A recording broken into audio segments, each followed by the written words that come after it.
Eksklusibong nakuha ng GMA News ang kopya ng CCTV footage kung saan makikita ang pinaslang na si Jennifer Laude kasama ang suspect sa krimen na si U.S. Marine Private First Class Joseph Scott Pemberton.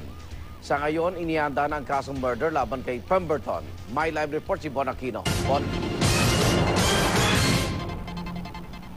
Yes, Iga, nakakuha nga ang GMA News ng kopya ng CCTV ng isang bar dito sa Olongapo City kung saan pinaniniwalaang nagpunta ang biktimang si Jeffrey Laude o mas kilala sa pangalang Jennifer. Nakita rin dito sa CCTV footage ang sabay nilang paglabas ng suspect mula roon sa loob ng bar.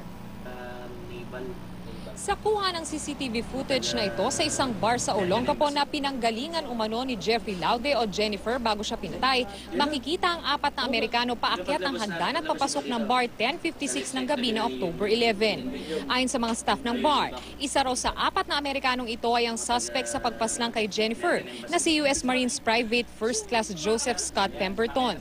Makalipas ang isang minuto, makikitang pababa na si Barbie na kaibigan ni Jennifer kasama ang isang Amerikano.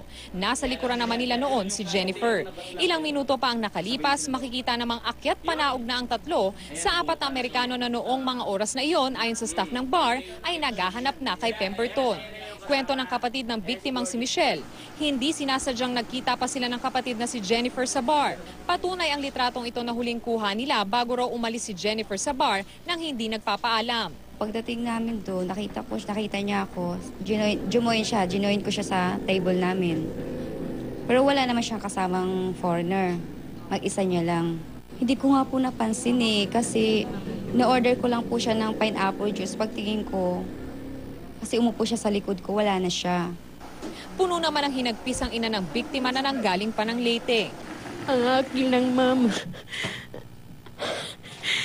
Yung pangyayari ngayong ginawa sa anak ko, gusto ko higit pang gawin sa kanya kasi walang ginawang masama yung anak ko, napakabait na tao. Hindi presyo. Hindi nga ako halos nag-ano sa kanya, pero alam niya ang pangangailangan ko. Igan, sa ngayon ay inihahanda na ng Olongapo Police ang kasong murder laban sa suspect na si Pemberton. Igan? Maraming salamat, Bon Aquino.